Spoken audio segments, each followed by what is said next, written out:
So ಇವರು ಅರುಣ್ ಅಂತ.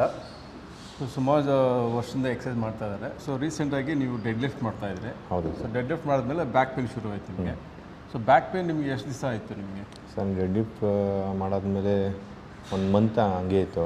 1 month ಆದ್ಮೇಲೆ ಇತ್ತು. 1 ಮಂತ್ ಹಂಗೆ ಇತ್ತು, ಕಮ್ಮಿ ಆಗಿರಲಿಲ್ಲ. ಆಮೇಲೆ ನಾನು ಮೋಸ್ಟ್ಲಿ ಹೆವಿ ವೇಟ್ ಹೊಡಿತಿರೋದಕ್ಕೆ ನಾನು ಬ್ಯಾಕ್ ಪೇನ್ ಬಂದಿರ್ಬೋದು ಅಂತ ವೇಟ್ ಕಮ್ಮಿ ಮಾಡ್ತಿದ್ದೆ.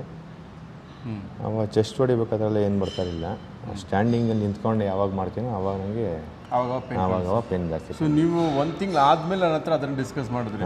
So okay. So first day ನಾನು ನಿಮಗೆ ಇವಾಗ ಕೈಯಲ್ಲಿ ಬ್ಯಾಕಿಗೆ ಲಿಂಕ್ ಇಟ್ಕೊಂಡು ನಿಮಗೆ ಪ್ರೆಸ್ ಮಾಡಿದಾಗ ಏನು ಅನ್ನಿಸ್ತು ನಿಮಗೆ? ಪ್ರೆಸ್ ಮಾಡಿದಾಗ ನೀವೆಲ್ಲಿ ಪ್ರೆಸ್ ಮಾಡ್ತಿದ್ರು ಅಲ್ಲಿ ಹೆವಿ ಪೇನ್ ಆಗ್ತಿತ್ತು ನನಗೆ. ಆದರೂ ನಾನು ಕಂಟ್ರೋಲ್ ಮಾಡ್ಕೊಂಡು ತಡ್ಕೊಂಡು ಪೇನ್ ಹೋಗಲೇಬೇಕಲ್ಲ, ಅದಕ್ಕೆ ನಾನು ಅಷ್ಟು ನೋವಾದ್ರೂ ತಡ್ಕೊಂಡು ಇವಾಗ ಅವತ್ತು ದಿವಸ ಏನಿಸ್ತು, ಏನಪ್ಪ ಬ್ಯಾಕ್ ಪೇನ್ ಅಲ್ಲಂದರೆ ಇಲ್ಲೇನೋ ಪ್ರೆಸ್ ಮಾಡ್ತಿರಲ್ಲ ಅಂತ ಅನಿಸ್ತು. ಅದೇ ನನಗೆ ಹೋಗುತ್ತೋ ಇಲ್ವೋ ಅಂತ ಒಂದು ಡೌಟ್ ಇತ್ತು. ನೋಡೋಣ ಅದು ಒಂದು ಟ್ರೈ ಮಾಡೋಣ ಅಂತ ಮಾಡ್ತಿದ್ದೆ. ಒಂಥರ ಬ್ಯಾಕ್ ಪೇನ್ ಎಕ್ಸಸೈಸ್ ನಾನು ಗೂಗಲ್ ಇದರಲ್ಲಿ ಯೂಟ್ಯೂಬೆಲ್ಲ ಚೆಕ್ ಮಾಡ್ತಿದ್ದೆ. Okay. Regular exercise, physiotherapy exercise ಯಾವ ಥರ ಎಕ್ಸಸೈಸ್ ಮಾಡಿದ್ರೆ ಪೇನ್ ಕಮ್ಮಿ ಆಗುತ್ತೆ ಅಂತ.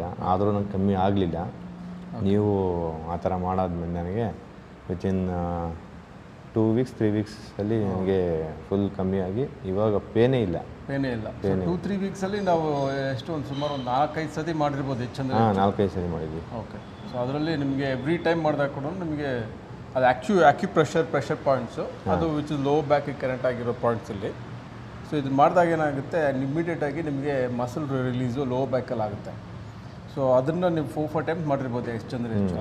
ಸೊ ಬೇರೆ ಏನೇ ಫಿಸಿಯೋಥೆರಪಿ ಎಕ್ಸಸೈಸು, ಬ್ರಿಡ್ಜಿಂಗ್ ಎಕ್ಸಸೈಸ್ ಎಲ್ಲ, ಸ್ಟ್ರೆಚಿಂಗು, ಫಾರ್ಮಲ್ ಏನೂ ಮಾಡಿಸಿಲ್ಲ. ಬರೀ ಪ್ರೆಷರ್ ಪಾಯಿಂಟ್ ಮಾತ್ರ ರಿಲೀಸ್ ಮಾಡಿದ್ದು. ಬ್ಯಾಕ್ ಕ್ಲಿಯರ್ ಆಯ್ತಲ್ಲ. ಹೌದು. Okay, good. Thank you sir. Thank you.